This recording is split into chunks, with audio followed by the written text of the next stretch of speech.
Welcome to CAPECAST. Is that how Ryan does it? Yeah, that was pretty Welcome close. to CAPECAST. All right. Alan, how's it going?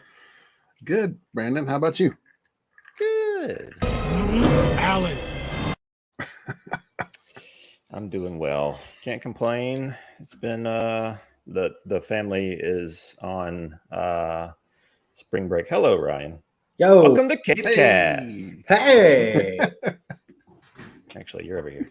There We got to keep it. If it's off, somebody's somewhere they're not supposed to be, it just throws the whole show off. You know, it's the rug really tied the whole room together. Yeah. So it's good. Yeah, I don't belong in the lead spot, so let's go ahead and get that straight right now. There you go, Alan. hold down the bottom. There you go. Tonight's your night. Yeah, the wife and kid are on spring break, so it's been good having them here. Cool. But how about yourself, Alan, Ryan? Alan? Good.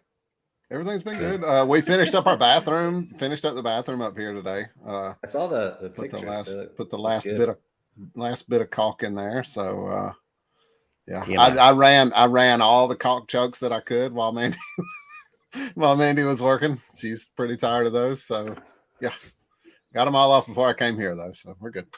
Nice. Love it. Al's very, very thankful for that. Yeah. Ryan, how's your week been? My weekend and week. Yeah, it's Pretty been nice good. little Saturday. Yeah, Go to same Home old, Depot? same old. Wanted to go see Morbius. Didn't get to see Morbius. Had some family stuff, but The director has not been doing that movie any favors. I know. Hey! What's up, Dave? Oh man, did you guys read that interview that I sent you guys today or yesterday? I don't remember when it was, where he was basically trying to explain the Spider-Man. Yeah. Yeah. I don't he's definitely not being a good soldier, Tony? as they say. Hey, Tony. Tony. Just cool to see. Yeah, between him and the main actor, like basically saying that he had no idea what he was doing in the role. Well, not the main actor. The villain, sorry. The main antagonist. Yeah, Matt Smith didn't have a clue what his yeah. role was. So that's things you should probably keep out of junkets. Just I mean, I know it's not shut your mouth. I know it's not official Marvel, but man, it's so nice to see them having trouble.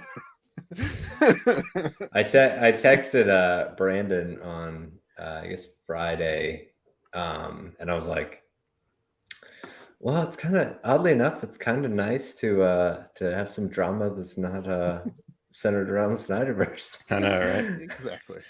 Breathe a little bit. It's okay. I don't even remember a time when that was It'll come. The case. Don't get used to it. Yeah, it already did today, pretty much. Yeah. Well, Ryan, you want to tell people where they can find us before we get this thing going? Yeah. Let's do that. Hit the subscribe button here on YouTube and notification bell so you can stay up to date on all the episodes we're putting out. We are on Twitter at CapeCast Show, and we have a Patreon. It's patreon.com/CiNEMACHiNE. Appreciate all the support that we get there. Yeah, we do.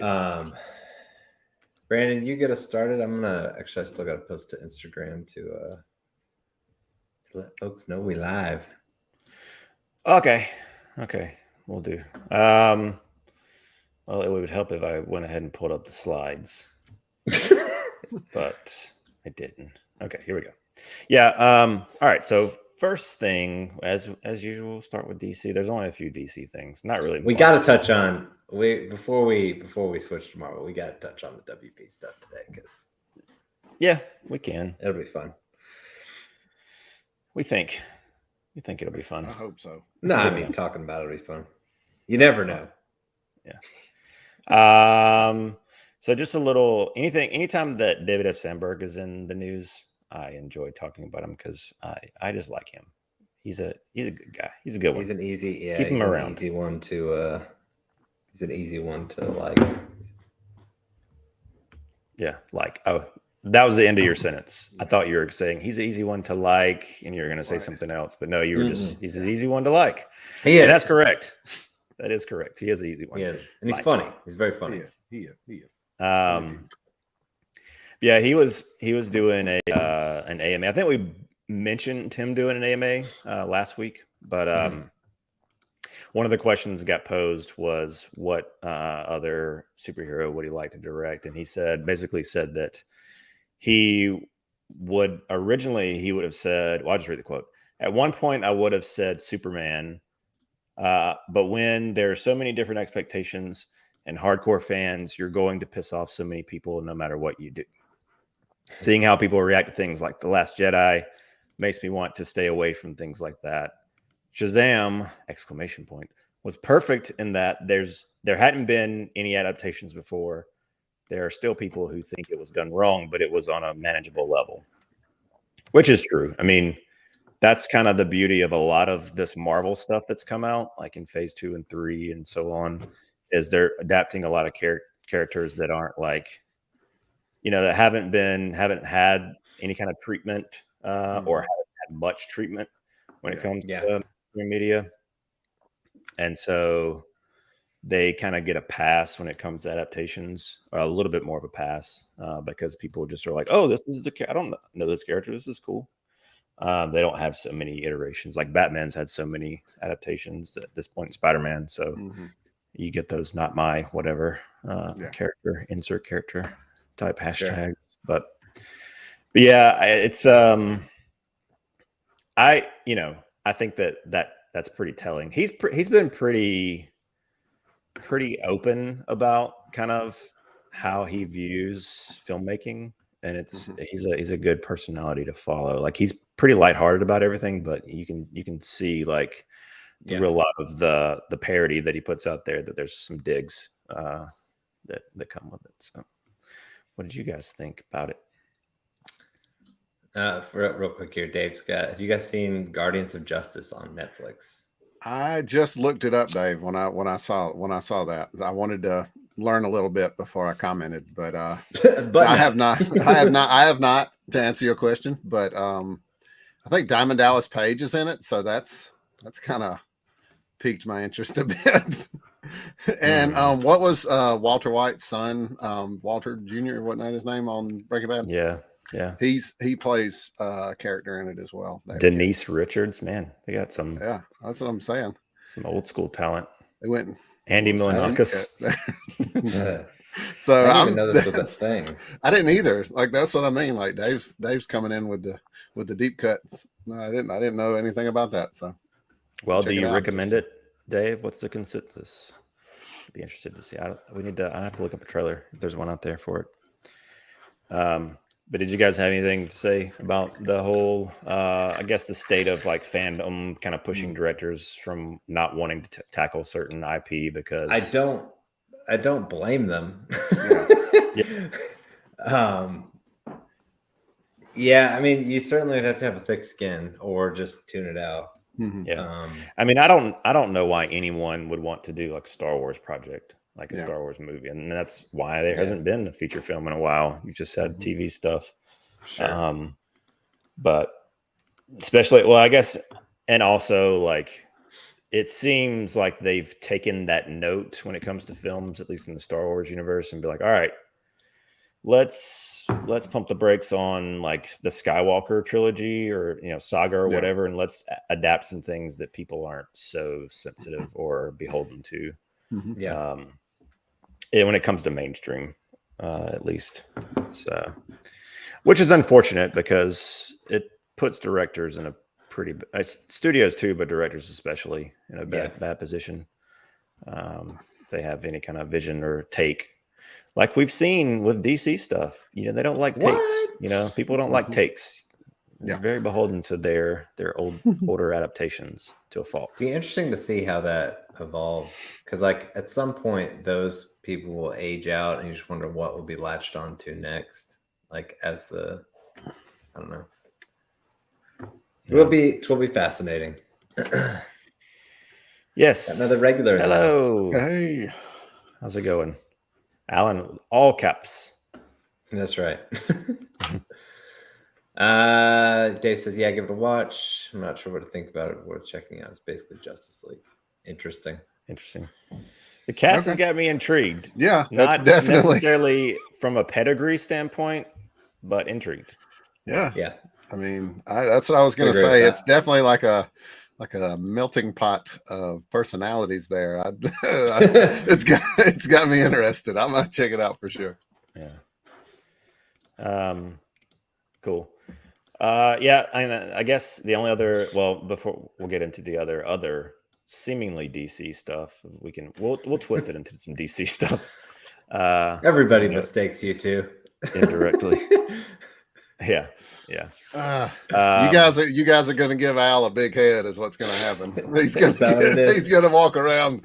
He's going to be strutting all over the place.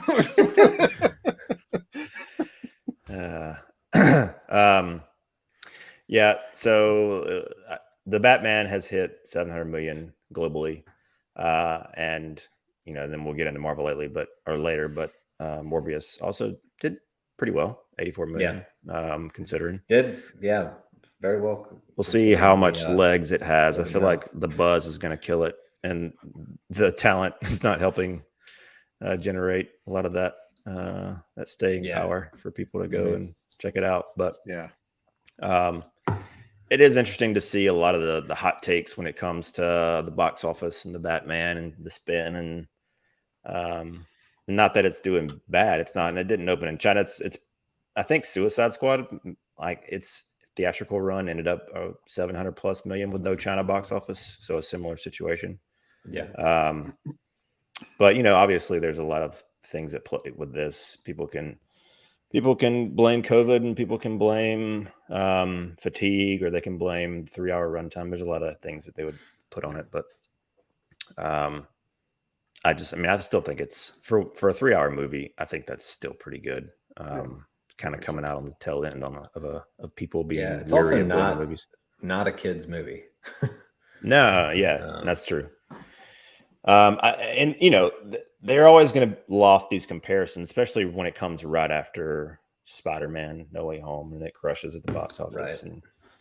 And DC's definitely got they're definitely they have their wandering eyes over there, so they get a little greedy when it comes to seeing what the competition is doing. Do. So, but it is good to see it making money. So, and we'll get into Morbius stuff later, but I don't think, I know Ryan, you said you didn't see it. Alan, did you get around to seeing it? No, I think I saw somebody on Twitter. I can't remember who said it. Something about, normally I like to form my own opinion, but when you see a sign that says the landmine field, you don't walk into it. Yeah, I think it might have been. Sure. But when I saw that, I was like, it pretty much describes it to a T, because it takes the wind out of your sails when something's just getting dogpiled on. Not just for better or for worse. It's not that like everybody's just like, that wasn't a great movie. It's like everybody hates it. Like there's some scathing. But what's weird is the fan reviews are not terrible, on Rotten Tomatoes. What was it, like 70% last time I saw it? Yeah, I mean, that's the only thing that's got me kind of interested, is that, and people talking about how grim and dark it is. Yeah. Because I'm always going to have BVS in the back of my mind, be like, oh, that was a dark movie, so everybody crapped on it, and some of the favorite movies.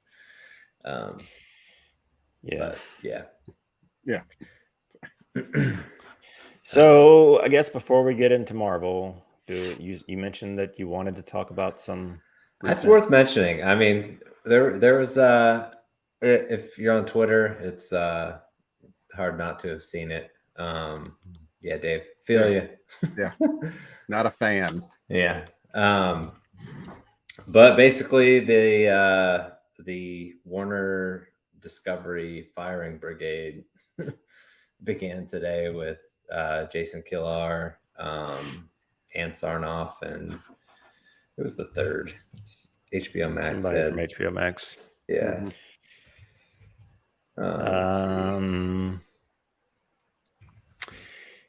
Yeah. Andy Forcell exits Warner Media. I think the writing was kind of on the wall when it came to Anne, and she'll probably be in here later. We can kind of ask her, kind of give us the rundown. I'm sure she's hopping in. Yeah. That's a good point. Yeah. She could hop in here at any moment. Medicating right now. Yeah. That's what I was fixing to say. She could be clean. she could be cleaning out her desk. I mean, it could take a little while. Yeah.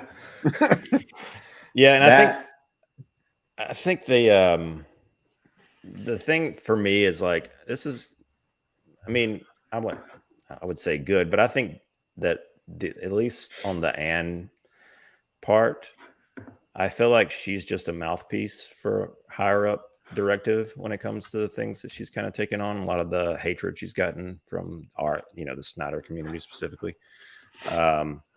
I'm just waiting for the Toby news. I hope that happens, because if it doesn't, then a lot of this is, to me, not going to matter much. Organizationally, I'm not as familiar with the chart. Is he below her or above her? My understanding is Toby is above her. And Toby merged over at, like, right after, was it Greenblatt? I shouldn't know these people's names. I should not know. Well, that's what's funny. Nobody in any other studios, nobody knows other than Feige. That's what I was going to say. Feige is it. Yeah. That's the only one anybody knows. So. Yeah. But yeah, so Greenblatt is the one that was kind of leading the charge with getting the Snyder Cut released, and then he got fired, and Emmerich took over basically that side in addition to whatever he was doing. Is my understanding of the way things went. And once that happened is seemingly when there was some trouble in paradise, and when you could start to see a lot of those, like, lots of compromising, like the Green Lantern stuff, for instance, and lots of heat from Warner Brothers to once again kind of mess with things. But because on this website, it looks like Sarnoff was below Kilar, and then Emmerich is under her too. Yeah, well, that's what I was saying. Gotcha. Were you asking about? I thought you were saying that Emmerich was above Sarnoff. Yeah, I mean, that's the way I understood it. He's kind of the top dogs from what I understand. But gotcha. I mean, I think a film he is, but I don't know if that necessarily means, because she's was chair and CEO of Warner Media. I don't know. It doesn't matter yet. The key word was. It's the only word. That's the only word in that everything that I care about was. Yeah. I mean, that's the thing, though. I mean, I'm just kind of, it's people losing their jobs. It's one thing, I guess. It's not necessarily happy news, but on the other hand, for these people always land on their feet elsewhere, so it's not that big of a deal. But I am just waiting on the people that I know have kind of a bone to pick with the things that I like to hopefully be out of here, so that there's some glimmer of hope that things will continue. Yeah, and I'm sure that you guys kind of feel the same way. Yes. Where's Jeff? I don't think he's anywhere. He's busy making Wonder Woman 94. We put him in a hole 94. And we put him in a hole and we buried the hole. That's where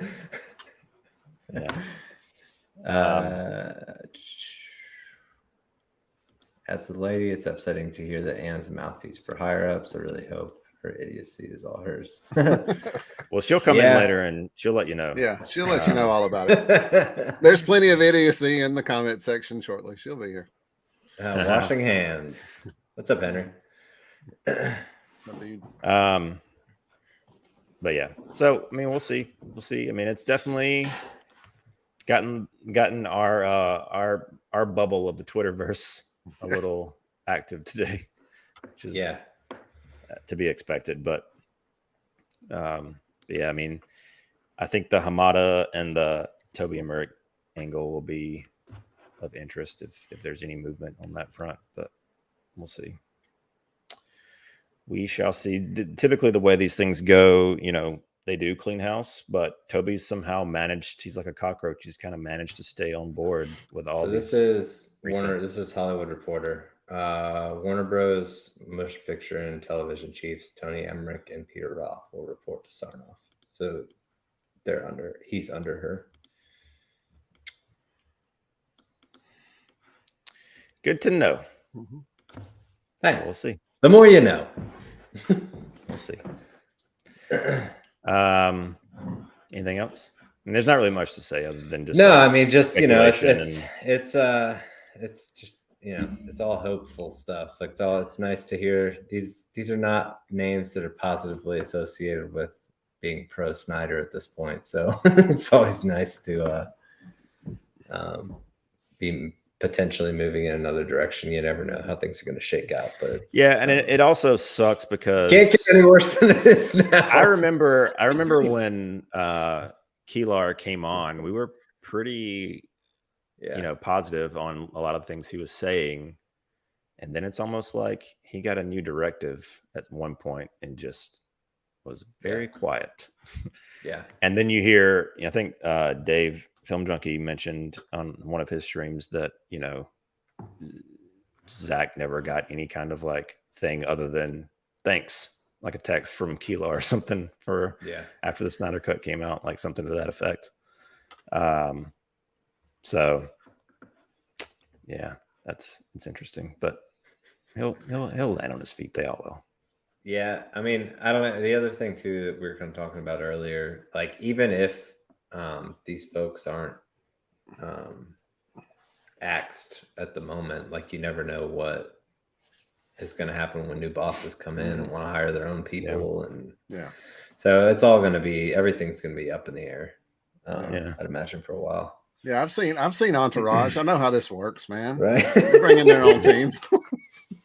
Yeah, it's a little annoying seeing a lot of it's that failing upwards kind of stuff. It's like it's disheartening to see because these people just we've worked for people like that, Ryan. So I'm aware. So yeah, we've been fired by people like that, Brandon. Yeah. Doesn't make sense, but yeah. All right. Moving on. Yes, think so. If any, we'll obviously be following this stuff on Twitter pretty closely. So Ryan is following it very closely. Yeah. Yes, I am. I've watched Zack Snyder's Justice League a couple times fairly recently, and I'm just I'm deep in the weeds at the moment. I was gonna say for better or for worse, but it's just for worse. For your mental stability. Yeah. There you go. Your sanity. I get it though. But at CAPECAST show, we got you covered. Yeah. We'll be taking screenshots and circling things with a highlighter. That's right, baby. We're doing a lot of that in the coming days. All day. So stay tuned. Got lots of rich content coming to you. So speaking of, we talked about Morbius box office earlier, but we were talking about the director and a lot of the actors kind of being like, yeah, I don't know. We didn't have much to say about these things, and we were very confused. And the director also mentioned that there's some post-credits scenes that weren't part of the original plan. We're not going to go into them, even though I know what they are because I read them because I didn't really care. It's interesting and not surprising that something like this happened.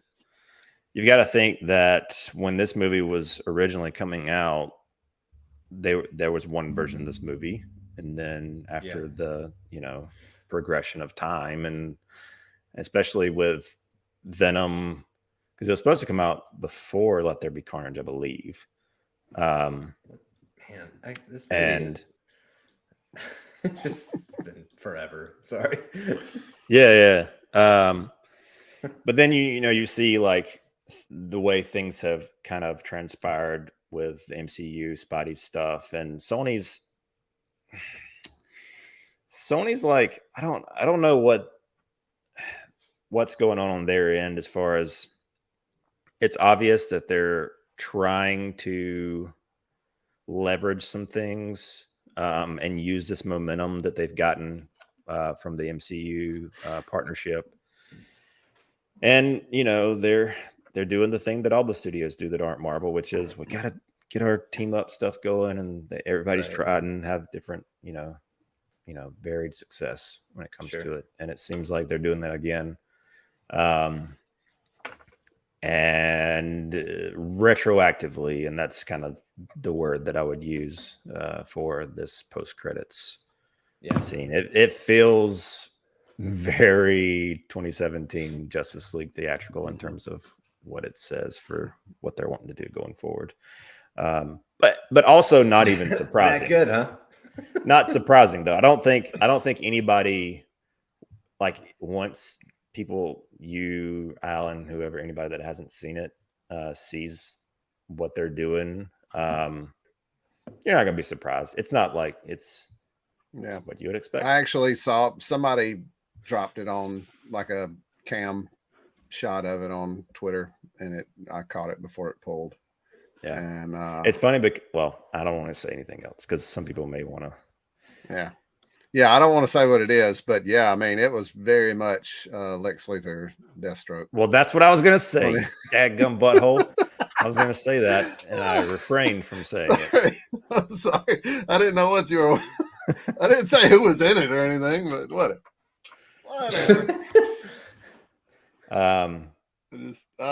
Jesus. Yeah. So I was actually gonna say Henry Cavill with his messed up mouth in The Flash. I was gonna say that, but yeah, all that sucked. So it also it's true. But yeah, it's interesting. This director was it Daniel Esposito is his name, I think. He's been pretty. He's not been tight-lipped about things. Very vocal about his experience with this movie. And it's like what are you talking about? Every time I see a new article, I'm just like, what this guy's just trying to ruin this movie. So, like, shut your mouth. Well, but even before it came out, he was like just addressing things that were spoilers, and I don't know. That typically doesn't bode well for creatives in Hollywood to have that kind of stance when it comes to their movies. The whole trailer, Spider-Man graffiti thing, like I don't make trailers. I didn't do that. And I'm like, well, you shot the movie, dude. You did do that, you did do that, Well, unless that was, I mean, it could have been probably wasn't on the wall. It's probably a post, True. That's what I'm saying. It just sounds like a metal. It sounds like he was wanting to do a movie. Yeah. And a studio wanted to do something different at some point. And he didn't really know how to describe that in a very understandable way in this interview. Yeah. A lot of people are better at playing ball than others, and he's not one of those people. And I like to see it. I'm not saying that I don't like to see it. I like people to be honest, because it's, it gets a little tiresome having to read through all the PR and BS. So I like some transparency. So it's good to see, regardless of, it sucks for him that he had to go through it. But speaking of people going through a terrible experience making movies and the end product being pretty poor, Moon Knight head writer was explaining what went wrong with the 2015 Fantastic Four movie. Fantastic. Fantastic. Fantastic. There you go. But yeah, the quote specifically is going to be very familiar from what we've talked about just with Morbius. He says, well, most of my problems with Fantastic Four stemmed from the fact that I was trying to write it like an MCU movie, which wasn't what the director wanted. I didn't have that problem here. And he's talking about Moon Knight. Sure. So it's just one of those things where, it's a studio greenlighting one thing and then the people not being on the same page. And especially when the gears shift midway through, it's It's hard. I mean, as somebody that's in a creative field, there's so many moving pieces and so many people that you have to appease. And this is just, in my side of it, it's small potatoes in comparison. And there's not as many people, not as many cooks in the kitchens as there would be when there's millions and millions of dollars at stake. So I always say this: anytime I watch a behind the scenes or like the movies that made us episode, I'm like, it is amazing that any movie gets made. Any like just glimmer of a fully formed movie, beginning and end, it's an amazing feat to see like all the behind the scenes drama and all the stuff that goes into it. So I try to keep that in mind when judging art in general. So, but movies specifically, when you've got when they are a business like that, it becomes a different beast altogether. Sure. So, you guys, I've only seen Fant for Stick once, and I was one of those people that was really excited about Josh Trank doing that movie because I love Chronicle. And Ryan, you still haven't seen Chronicle, right? I have not.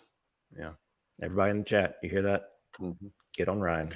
For shame. I'm pretty sure. Didn't I do a share, like a Movies Anywhere share with you at one point so you could watch it? I don't know. And you did watch it. It's okay. I'll share it again. The months have lapsed, and I have my credits are back, so I can give it to you again. Sweet, and I'll do that. I'll gladly do that for you, Ryan. Just for you. Yeah, I was really excited about that because, like I said, I love that movie, and I loved the initial like trailer and the pitch for Fantastic Four. For Fantastic Four. Fantastic Four.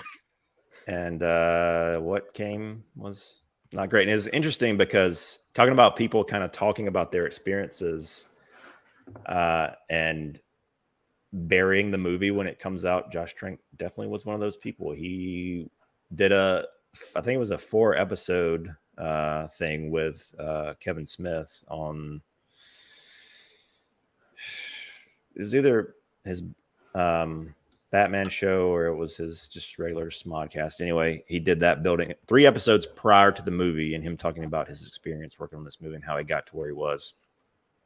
And then they held the episode of him actually talking about Fantastic Four until after the movie, because like the day before or the day of the movie dropping, he was like, at one time I had a vision for this movie that would have been well received, made a lot of money, and then things changed. I'm paraphrasing, but that's basically what he tweeted the day that the movie came out. Like basically just, separated himself from, what had been put out, because he didn't finish the movie.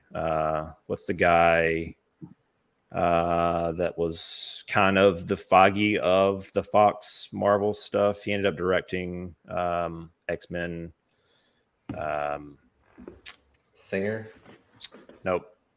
He directed X-Men, the one with Jessica Chastain. Which one was that?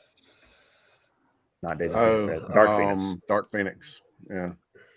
Simon Kinberg, I think. So he kind of came in and finished the movie. That's my understanding, at least. But yeah. So it's unfortunate, but we'll see what now. Marvel proper owns Fantastic Four, so we'll see how long it takes for them to put something out. Those characters. I'm one of those people that kind of enjoyed the first 2 they put out in the early 2000s. Sure. Just, I mean, they're of their era. They don't hold up as well today considering what we've seen, but definitely feels like that era of like Daredevil and Blade and those movies fits right in with those. Some of my favorite Stan Lee cameos from that era of movies. I've got to be on the list. He actually was Stan Lee that one time. That was pretty cool. But yeah, I watched Chronicle while Mandy was gone to Texas, and I hadn't watched it it had probably been a year or 2 since I'd seen it. And it just made me think about the Fantastic Four and how good it should have been. You know what I mean? Like I remember when Michael B. Jordan was announced that he was going to be the Human Torch. I was like, oh, I mean, Chronicle was fresh on my mind at that point. I was like, oh man, that'd be awesome. You know, I was pretty pumped about it. You know, and then it just, I own it. Chronicle's I also own a the great Fantastic example Four, of, yeah. Well, Chronicle's a good example of, like, call it like lo-fi sci-fi is what they're kind of calling that genre, where they're it's a high concept, low budget movie, and the things that they do with such a limited budget and a very green filmmaker, Max Landis writing, it was good. I mean, it holds up, and I still enjoy it. So. I mean, 3 weeks ago, I sat down and watched it, and it was just as good as the first time I saw it. It was awesome. Yeah, I mean, it really like put Dane DeHaan on the map too.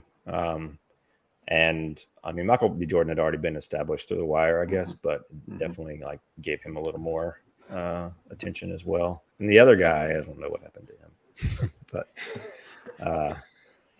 if you're out there, sorry.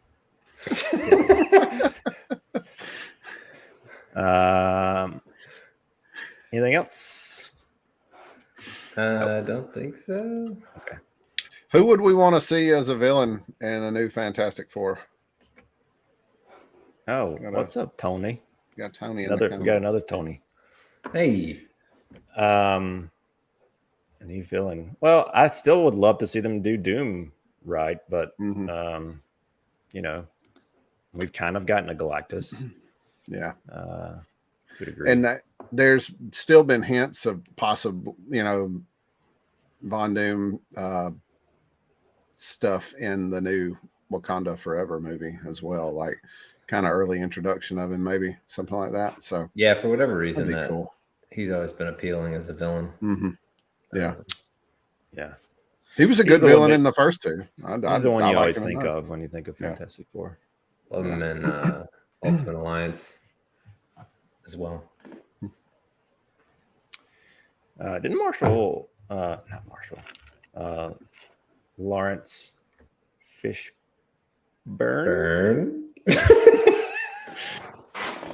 Didn't he voice Silver Surfer? That sounds right. Yeah. I'm going with it. Yeah, sounds good. Yeah, we're good. Pretty sure. Yeah, we did. Lawrence Fishburne. I've gotten ridiculed for how I pronounce his name once, so I'm always like, I? Because now I don't know which one's correct. I've already said it. If in doubt, I'm not even saying their name. I'll just say that guy, you know, or whoever, you know, and let Brandon take a stab at it. You know, there we go. Yeah, Morpheus. Yeah, Morpheus voice Silver Surfer. Yeah, I can just do that. That's easy. Did you guys see that? I don't understand how they labeled this as like, oh, it was a little snafu software. Yeah, I don't software believe that for a minute, not for a freaking second. How does that that doesn't even make sense? They have active software that runs while you're playing Disney Plus titles that generates the blood. They have AI generating the blood during all these episodes, and it's gone out of whack. Jarvis is losing it. We're getting Ultron over there. They don't render out their episodes. They just play the creative files. Yeah, it's not a video game, guys. It's not like a live render cutscene. Got a glitch. It's not in-game footage. I don't know. It's such a stupid excuse. But it is disheartening that they did it in the first place. And they added it back, but still, it's like, all right, why'd you do this? Yeah. Why'd this happen? Well, at least they put it back. That's all. I don't know. Yeah, I don't know. I don't trust the Mouse House with some things, and it makes me worried about future projects. Disney has already modified things that are on their platform already, and we always talk about like wanting physical media for everything. The physical, keep those versions intact. Unless, like we say, unless they put out a firmware update that bricks our Blu-ray players, from playing the things that we like. We're safe. Just stay off the grid. You need a Blu-ray player that's off the grid. Let's just say that. I'm sure Tony's got a few of them. Yeah. Basement Blues Tony. Yeah. Now that since we have 2 Tonys in the house, yeah, we got people. 2 Tonys now. Yeah. But yeah, that was interesting to see. But hopefully it just was an active software issue. Well, and I know we're going to talk about it later and later, but Moon Knight was pretty good on that front, as far as the blood and stuff goes. So yeah, gave me faith that maybe they'll leave it alone. It's interesting that having blood is like, oh, did you see the blood? There was blood there.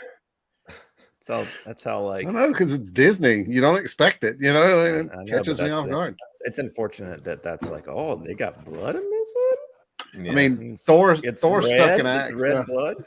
Thor stuck an axe in Thanos' shoulder, and there wasn't a drop of anything that came out of that. Ares stuck an axe in Uxas's shoulder, and that sucker bled. And that went everywhere. Yeah. Yeah, that is true. I love that. I love that movie. Let's talk about it. Yeah. Brandon, don't do this. Restore the last little Marvel thing before we move on to some other things. Doctor Strange tickets go on sale tomorrow. 6 a.m. And I don't know what's your barometer? What's your barometer for like the excitement for this movie? I know that it's my level of, I guess, deciphering like the pulse is probably skewed because I am on Twitter when I try to get those things, and our Twitter is very curated to the Snyder DC side of things more than the Marvel thing. So it's hard for me to know the hype level when it comes to other properties as much as the DC stuff. It's also hard coming off of No Way Home. Yeah. I think other than that, I feel like this is. But see, I think this movie has a lot of potential to have a lot of crazy surprise. I mean, it should, given the nature of what it is. But I feel like they are going to play their cards close to the vest, and they don't have the element that the Spider-Man movies did in the marketing, which was they had all these multiverse villains everywhere in the marketing, and people assumed that meant, those Spider-Man from those movies were going to show up. But that was so they had that as a hook. This one, only the like hardcore people like us that like, oh, Professor X is gonna be like casuals. They didn't recognize that. They don't know. They didn't recognize Patrick Stewart's shoulder. We did. We knew who that was. And they don't like. I don't know the whole like. I just feel like it's not as good of a hand that they have to play if they're going to hold back things. Yeah, there haven't been as many leaks in this one as I'm still convinced that was all guerrilla marketing, with all those leaks, because Marvel has like, I've been on one of those sets. They like take your phones, like when you walk in the building, you don't get to keep them. If they find you with them, you get kicked off. So well, there wasn't. Surprising. Seemed like there was a lot of closed sets in this movie. That's what I was thinking. So we just don't know as much on that front. But yeah, I don't know. Yeah, are you guys going to get tickets in advance? What are you thinking? No, not advance. No. I don't really, to be honest with you, unless it's like marquee. Like I honestly wouldn't have even gotten advance tickets for the Batman. Like I have to be really into it. I got them for you. I know. I don't know. I've got to be like really, really into it. Must have been nice. Yeah. I'm not. Alan still hasn't seen it. Yeah. That's the only reason I didn't. I was like, those guys didn't even invite me. Screw that. I'm not watching that movie. Well, Alan, granted, I could only buy 4 tickets. And this is what I told Ryan. I said, Ryan, if Katie wants to go, because Ryan and Katie they go to movies a lot together. They do this together like Wonder Woman. I was like, if Katie's interested in going, then I'm gonna see if Melissa wants to go because that's the nice thing to do. Yeah, you don't have to defend yourself, Brandon. And so I didn't open it up to anybody in the I was Cine just group. joking. I was just, and it was joking, also on a Tuesday. Yeah, 2 plus hours from your house. Yeah, so I know. The last time I tried to go out to that theater to see a movie with you, I was I got stuck in road construction on I-85. It was a nightmare. Basically, what I'm saying is, don't take it personal, okay? Well, too late, Brandon. Yeah, jerk. I did cancel on you last week. You big jerk. I know. Look what you did, you little jerk. You can thank the director for that. Yeah, he ruined the piss out of that movie. I don't want to go see that in theaters. I'm sorry. That's just not happening. I know we're done talking about Morbius, but still. Yeah. Like people had the marketing teams had to have read that and been like, what are you, like all the stuff that he's saying? It's like, we're putting you in a closet and you can't talk anymore. Like, feel the dollars slipping away. I know. Like you said before, I'm interested to see the drop off from week 1 to week 2, the numbers for that movie. We'll find out soon enough. I don't think it'll be good. No. You never know, though, man. Sometimes those things just. That's the thing, though. I mean, I think I don't know. It's funny to see which things kind of hit with mass audiences, and I think this is one that could be surprise when it comes to. Well, it could. I don't even like throwing the term out there now because it refers to people like us, but it could develop a cult following, and Yeah. Not sure streaming service. Sony, I believe, has a deal with Netflix. Yeah. For now. They got the Spider ones at one point. Yeah, for now. But I think sometime towards the end of this year or first part of next year, I think the Sony stuff, especially the Sony Marvel stuff, is going to also play on Disney Plus as well. I'd read something about that earlier. I think this article from Hollywood Reporter in April of last year says that it's currently with Netflix, but after that expires, it goes to Disney. So Disney got everything. Mm-hmm. They do. Good for Disney. except for Edward Norton's Incredible Hulk. It's on Disney. It's on HBO Max for some reason. That's a weird one. Warner Media is like, well, I don't care what we have to pay. We're keeping that movie out of spite. We're not giving them all their movies. They didn't even make it. That was Universal. So it's all crazy. All right. Speaking of Disney, the Mandalorian season 3 has apparently finished filming. So here's over the weekend, I went back and rewatched the 2 Mando-centric episodes of Boba Fett with my daughter. Yeah. And they didn't land as well for me the second time watching them in terms of I could really one that I liked. What was the other one? Well, the first one is Mando when he goes back to like the iron or the weapons, whatever. Yeah, the forgery type area, armory. Yeah. Forgery. Armory, whatever it is. Forgery armory thing. Forgery. Forgery. We forge documents. They do use the word forge. This could be interchangeable, right? Forgery. Yeah. We're going with it. I'm going with it. I'm allowed. That's the one I remember liking. Yeah.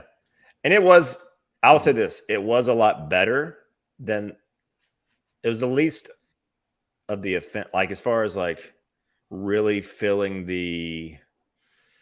this is very fan servicey and not earned type moments. To the point to where, and listen, my kid loves Baby Yoda. That's the only reason why I watched it, because I was like, okay, I'm not gonna watch Boba Fett with you because it's kind of boring, but I'm going to see if you want to watch these Mando centric episodes because she likes Baby Yoda. And even after, like, she didn't even want to finish the Baby Yoda episode. She was like, "Let's play Uncharted." I was like, "Okay," because I don't know. It just felt, like I said, it just felt more. It felt more like a big budget fan film than it did when I watched it originally. And I think it was also, I was a lot more positive on it when I watched it originally because the preceding Boba Fett stuff was so bad to me that this breath of fresh air back to the Mando stuff was like, oh yeah, I'm into this. And yeah, and that first Mando episode, I think it's 5, is a lot better than the one with Luke. Just that episode. Oh yeah, that was the one. That was the one where I was just obstinate about. Forgot. I'm already forgetting these Boba Fett episodes. It's only been like. So anyway, I say all that to say this: Mandalorian 3 is finished.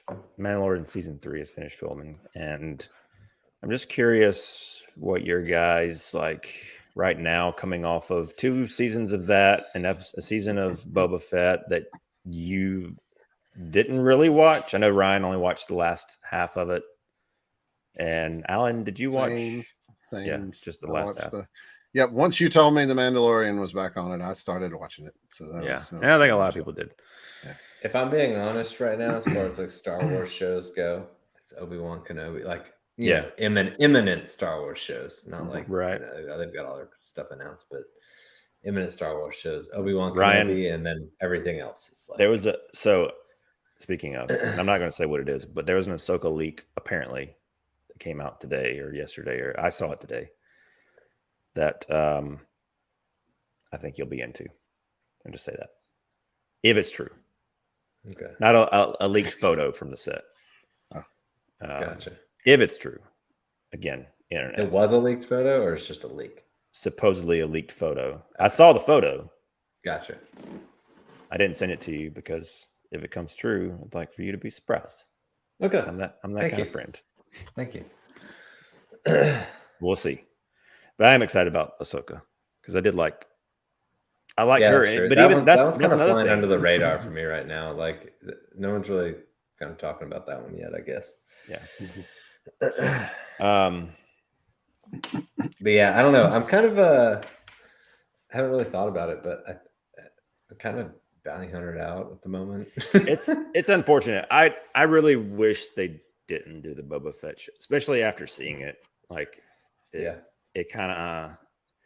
The thing is, and I hate this. I hate that Star Wars has become disposable. I don't like that at all. Like, it's like, it's whatever. I'll watch it. Or people like Ryan. There was a Boba Fett show, and you didn't watch any of the Boba Fett stuff.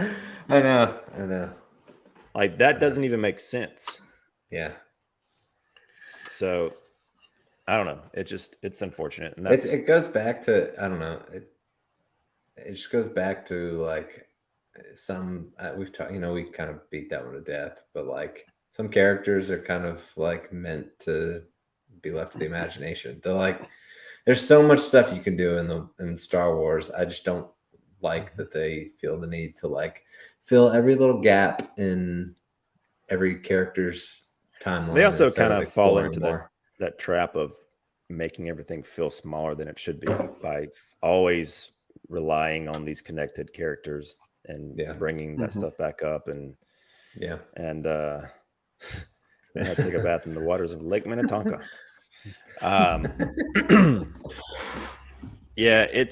agree, Tony. I don't know. I feel like it seems like they kind of, well, I don't know. I say that, but even with the Obi-Wan stuff, it's like, okay, we're still in Tatooine. Yeah. And we're gonna be using Darth Vader. It's cool, but it's like I hope it's not like it doesn't fall prey to the same things that especially Boba Fett did when it came to how fan servicey it was.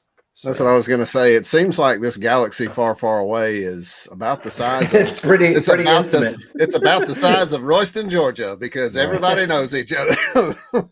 Everybody knows everybody. Yeah, that's what it feels like for sure. But hopefully, when they get into like High Republic stuff and like tell a story that's like very unconnected. Right. That's why I'm excited. They're scared to do that. That's the thing. They're scared. They're like the as a Acolyte. company.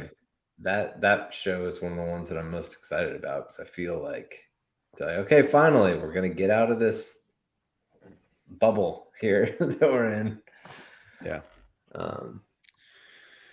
Yeah. Well, speaking of Obi-Wan, it was Ewan McGregor did a little video announcing that the premiere episode is going to be pushed back 2 days, but they're going to drop 2 episodes. That shot in the trailer. It's awesome. Sorry. They're going to premiere 2 episodes that Friday, and then it's going to go back to the Wednesday episode releases after that. Yeah. So I don't know. It's like we're going to have some weekly reviews for quite a long time with Moon Knight and Obi-Wan. Yeah. Kind of I think so. Didn't we figure out that Stranger Things 4 is dropping that same day on Netflix? Yes. The first part, they're dividing that season into 2 parts, but so it'd be a good weekend for streaming stuff. Yeah. Lots of CAPECAST content to be had, so that's good for us. Thank you, Disney, Netflix. Yeah. Thanks. You gonna take that one to Criterion Corner? Maybe. What's that? I'm sorry. And then there's one little thing that I had in here about Hayden Christensen talking about putting on the Vader suit.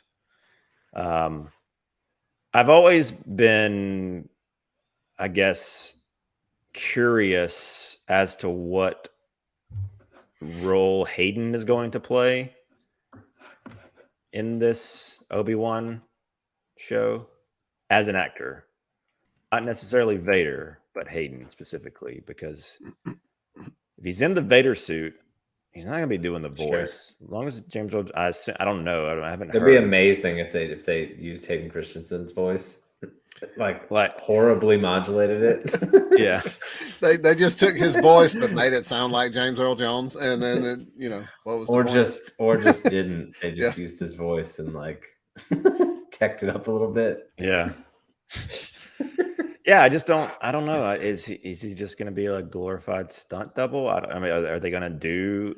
Surely there'll be some sort of flashback scenes. I agree. You would think, yeah. And I agree. I am glad that he is back. It's just kind of a cool tool in the tool belt. Yeah, and I imagine they'll probably. I mean, maybe they'll have some like out of the helmet, shots of him. Sure, but yeah, and that's what I was going to say. Out of the helmet, stuff, kind of the Mando type thing. Not much, but every now and then, So it's going to be in his tank. I really like doing the out of the helmet stuff. Yeah. But yeah, so we'll see. But basically, he was just saying that his quote specifically was, without getting into too much detail, it was amazing. It's a great honor to get to put the suit on. And then he was also talking a little bit later. He said it was mostly a lot of excitement because I had spent enough time with this character and felt like I knew him. And coming back to it felt very natural in a lot of ways. And I was just really excited to get to come in and play Darth Vader at this point in the timeline because it did feel like a natural continuation of your journey with the character. And that was very meaningful to me. And like you're saying, I am glad that he's getting another shot at doing this because I think that he was leaps and bounds better in Revenge than Attack of the Clones. And I do enjoy Revenge out of the prequels. Yeah. So I'm glad that there's been kind of a little bit of a revival in terms of people coming around and rooting for him. Yeah, I'm here for that. So like I said, that's definitely Revenge is top 2 or 3 Star Wars for me. I love that movie. Interesting. So, yeah, I'm excited to see him back. Nice. You must be a Snyder fan. I like it a little dark. There we go. I do. I can get with you on that. And then one other thing that just came out regarding Obi-Wan Kenobi is Andrew Stanton, who is a big Pixar alum, is writing he wrote an episode of Obi-Wan Kenobi, which is interesting to me because I've liked pretty much everything that he's done. And having him, I want to say that he wrote 2 episodes, if I read the article correct. But yeah, I mean, he's credited with doing like Toy Story 4, and then he's done a lot of different Pixar stuff. That's kind of where he mostly is. Because I think he's been involved in Stranger Things. So it's cool. It'd be cool to see like a Wall-E type droid scrolling across the back, in one point, some little I wouldn't put it Pixar past him to have some sort of nod in his episodes. That's about the only thing I can think would fit into it, but yeah. But that'll be interesting because he's one of those, like, I mean, Pixar's kind of known for hitting you in the feels with their stuff, and he's definitely been involved in a lot of those types of movies. So it'd be interesting to see what episodes he actually had a hand in. So yeah, cool. I guess nothing else to add on your end. I know, Ryan, you're not a big Pixar guy, so at least I know who to talk to now about the ripping my heart out in Toy Story 3.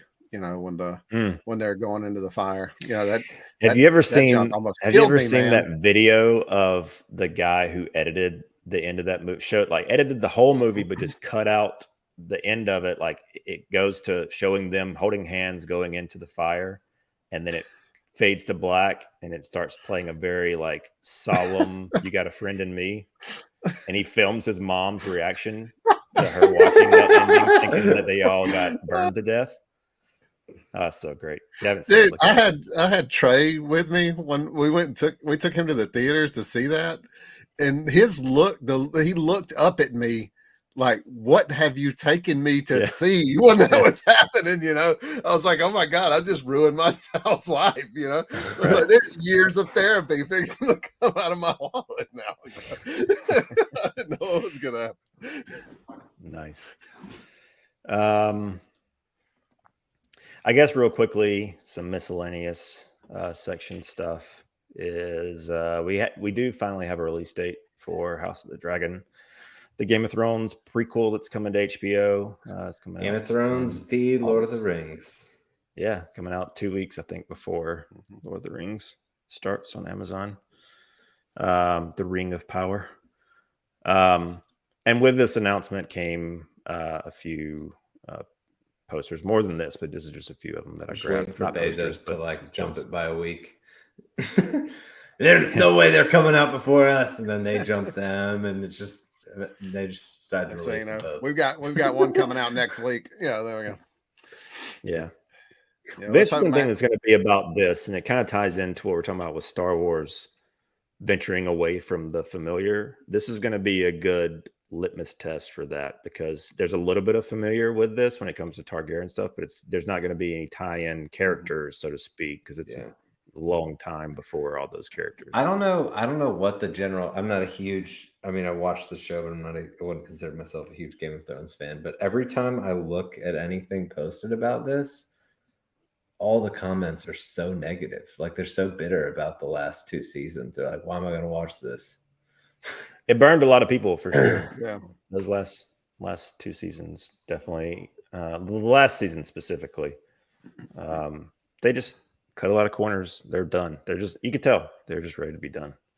The creatives involved in that show, which is unfortunate, and they were off book at that point. So, what a waste, man! It's so hard to like find a TV show with that kind of potency. I can't imagine. I think it's very unfortunate. It's obviously unfortunate that they didn't have the great source material for those last seasons and writing specifically.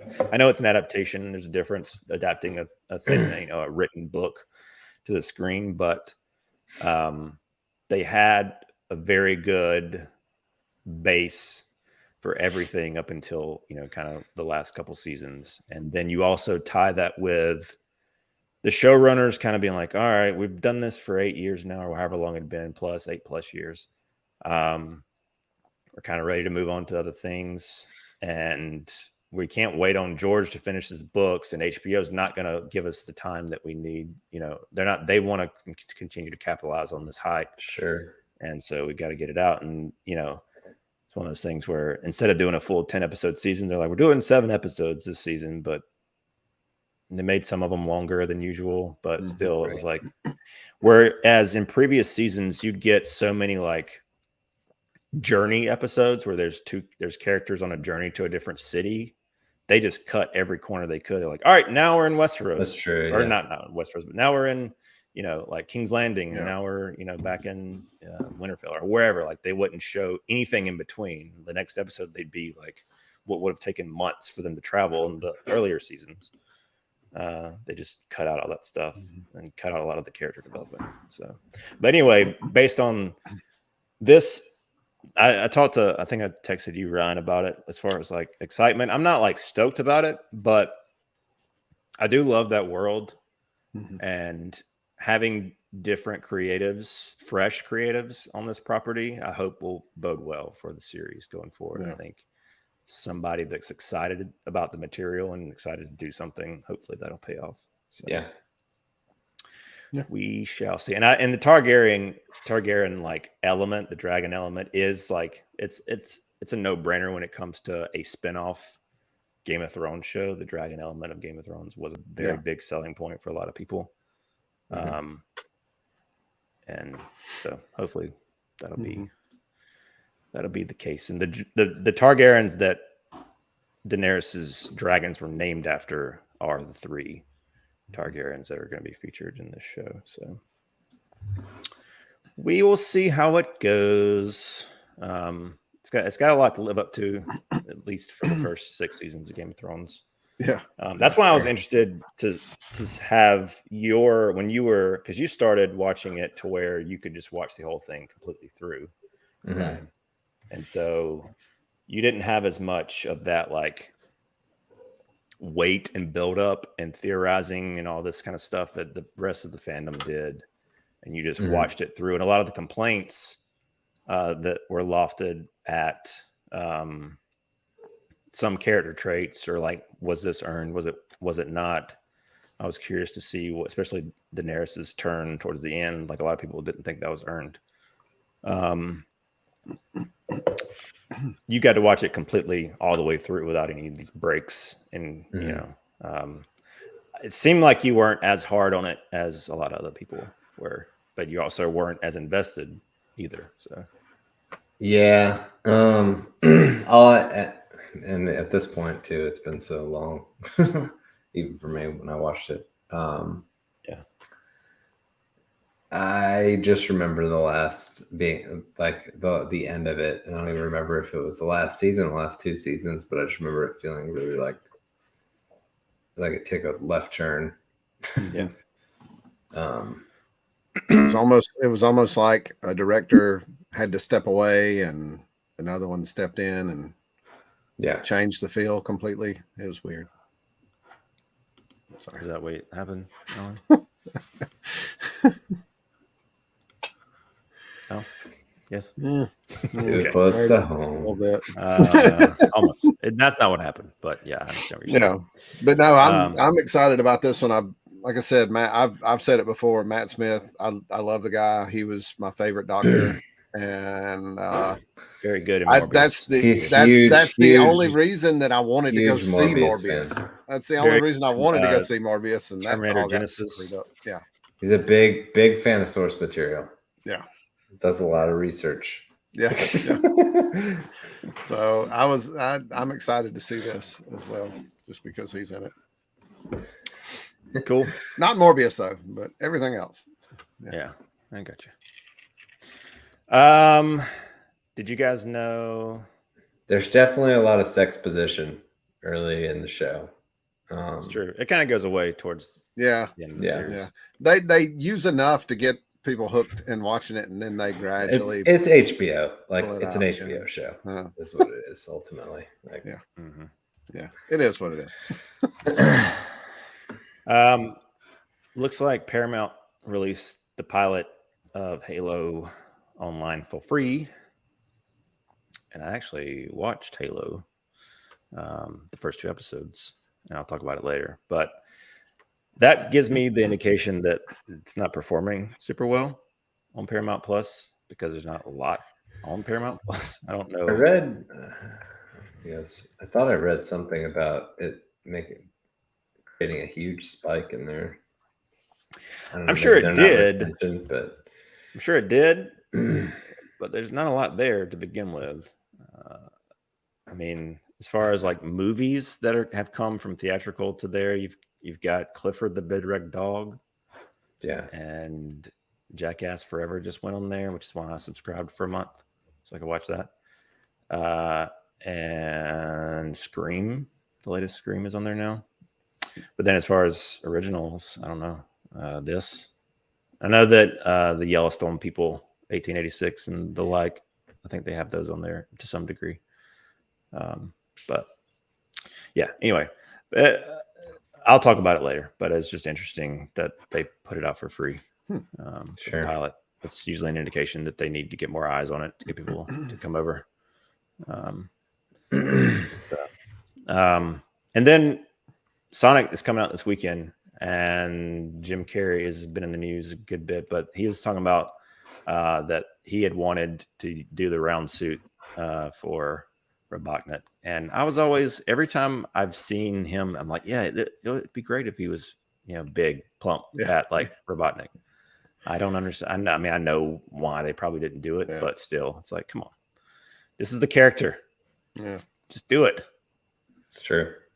But I do love him as that character, and I'm excited to see the sequel because I think it's good. It's good fun. The first one was, at least, and this one looks fun as well. So it's good. If you don't have to have a kid. Al enjoyed the first one. Believe it or not, he enjoyed the first one. That's what I didn't see. Al saw it first, and he was like, "It's actually pretty good." And I was like, "Really? You think it was good?" Because I hadn't seen it yet, and I never would have assumed he would have liked it, but he liked it. Yeah. So I was just never a Sonic kid when I grew up. Like, it just wasn't. That was my jam. Sega. So I am excited. And plus, John Ralphio does the voice of Sonic, so that's cool. Yeah, Daddy does. I probably didn't send you guys this, so forgive me.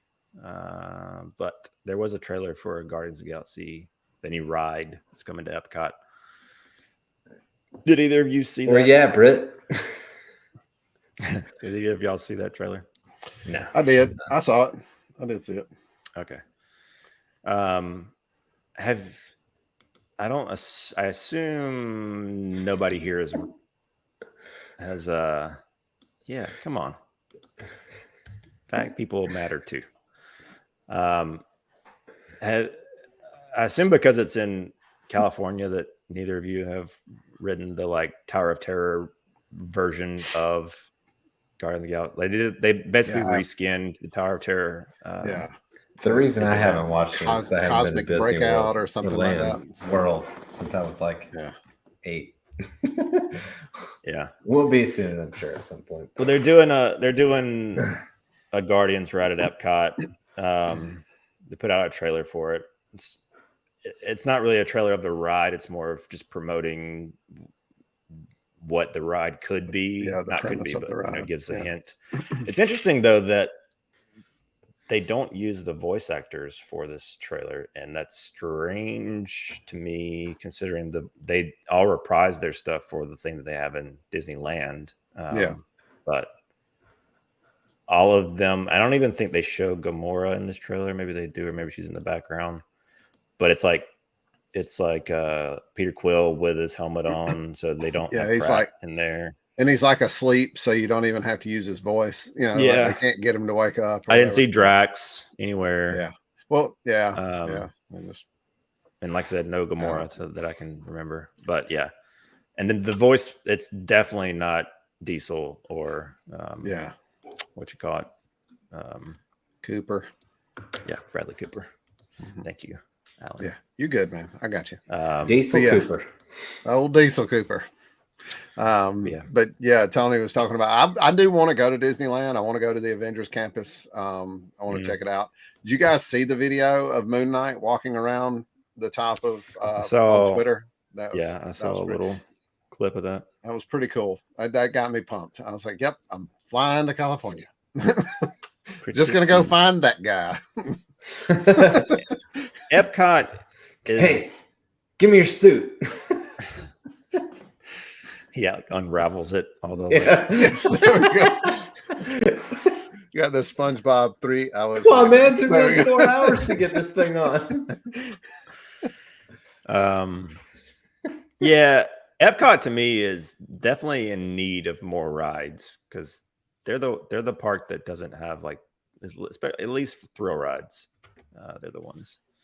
Tony's saying probably going to make some neat theme park exclusives from the Disney store at the end of the ride. Yeah. Yeah, they have some pretty cool Marvel stuff there right now. So I can't wait to see what they have when they pull that. Yeah, we did Epcot the last time we went a couple years ago.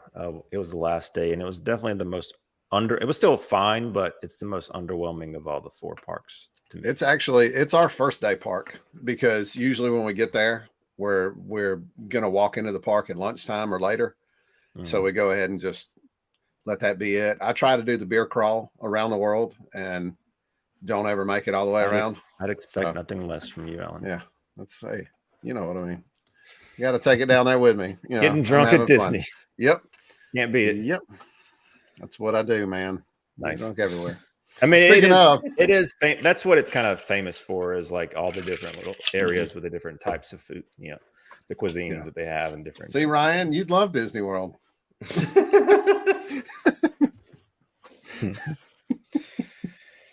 All right. So watching the week, Alan, what you got on your end? Started back the new episodes of Young Justice Phantoms. I checked that out. It's still kind of on par with what the earlier half of the season was. It's I don't know. It is what it is. You know, I need to go catch up on the show. It's got some fun stuff to it. I don't know. There's a lot of, I don't know how to really, I don't know. If I'm being honest, like I want to get caught up on it because I'm all the DC animated stuff. Make a note. I don't know. What did you want to say that you couldn't say on live stream? But it is good to see that animation style back, you know, because they use that same style that we love. That's why I want to go back and watch it, because I hate all of the new stuff they're doing. So there are those aspects, but they're tackling some source material that like Beast Boy is struggling with an addiction thing, and you know, like self-medicating from some traumatic experience. So there are things that I'm like not really wanting to talk to Cal about, you know what I mean? So like I you know, so that kind of sucks for me, but things like that. But on a whole, it is cool to see that animation style back, because I did watch Injustice, the movie, and that was my only gripe, was the animation. Like I've said, everything since Apocalypse War, I've just been like, It is cool to go back to that. You know, I mean, it's very similar. It's not identical, but it's very similar to that animation style. So but yeah. And then speaking of animated, we've been watching Spider-Man the animated series, still the 90s version. Nice. We were watching it before I came up here, and Doctor Strange was on the episode that we were watching. Cool. So that was cool. And Wong, he had like samurai swords and was all ripped up, and I was like, wow, they went way different with the live action version there. But it's just that, you know, and then they've got the Vulture. He's been on the past couple episodes, Tombs, and it's his story arc on the show. He's like super old, and he's trying to take people's youth to stay alive, you know. So it's a whole lot different as well, you know. But I don't know. It's just cool. Like I said, you don't see the way that they work every single character in the Marvel universe into that show one at a time, you know, or multiples at a time, but it's just cool because you can't pull that off in live action. There's just not enough time for that. So there's just not enough time. Yeah, Tony, it's definitely worth the time. That's right up there with Batman the Animated Series. For whatever reason, I guess the DC side of me, I've always kind of gravitated towards the Batman thing, but it's a great. I have some very good memories of watching that show when I was a kid.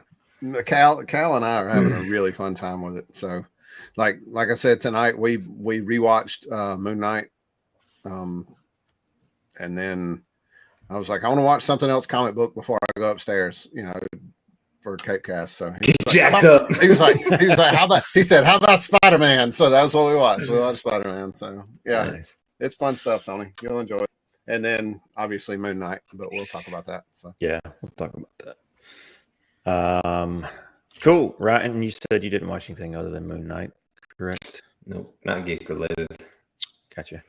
I mentioned this earlier, but I did watch the first 2 episodes of Halo. True, Dave. That's a good one. Yes. Yeah. So I'm enjoying. I will say this. I'm enjoying the show. I don't know how someone that's unfamiliar with the games would come into it in terms of, because the things that I am enjoying are the game related stuff. I think it's got some really cool visuals when it comes to like replicating live action stuff from the games.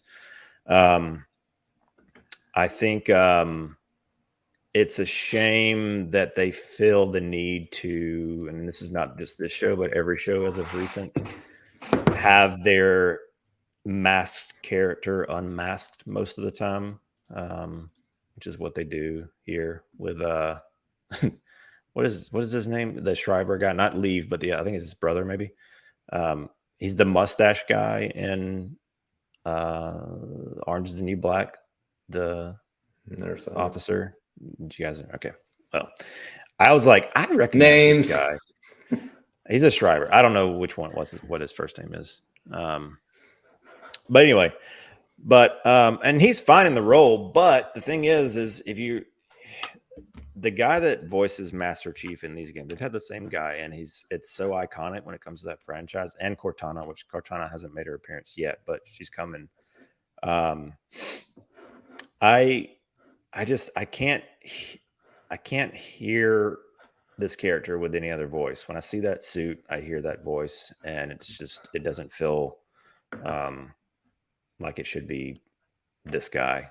Not that his physicality is like, he's fine as far as the performance, but it's just like, I don't need to see his face. I know that they want to use his face for the show more emotion than just a helmet looking around and nodding. Yeah, porn stash. That's it. You got it. But I wish, and I thought that's why they introduced this other character that's kind of been like a lone wolf and cub type story, that they were going to use her as the grounding element to him, because he is kind of a cyborg type character, super soldier type story there, and him kind of regaining some of that like memory of what happened before he became a Spartan. But yeah, I mean, I mentioned this when the trailers were coming out. Like, I'm not like super into the lore of Halo. I never really paid attention to much of the story itself, because it was always just like, I don't know what's going on here. But I like the gameplay; it's fun, and that's kind of what I'm interested in here. I think that the budget is mostly good. There's a few times it's like, yeah, I can see that they skimped here budget wise. But I am more interested in it than I was Foundation, and Foundation had interesting story stuff and interesting.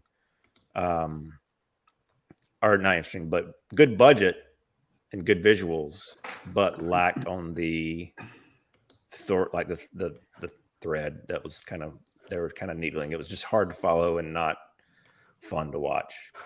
I think the areas that one succeeded at and this one is lacking, it's succeeding at on the opposite things, and that's going to keep me watching it, I think. So cool. It does have a few like amateur actor type things going for it too, or going against it, I guess. Poor man's Cavill. Yeah, I could see that. He doesn't have a very likable face either. Sorry. I get that a lot. So him as John is poor man's Henry Cavill. Yeah, that was the likable face thing for me. I'm just sorry. It's okay. But I am interested, and I probably will keep tracking because I'm interested to see where it goes. So there's that. Cool. But then we've all kind of hinted that we did watch Moon Knight. The first episode came out, and we are actually going to do a kind of just spoiler thing separate from this feed, so we can try and get some more views. Yep, that's the honest approach. Well, we're gonna do a weekly spoiler breakdown of each of these episodes. We're gonna get Britt on here and the Marvel Guru. Yeah. Yes.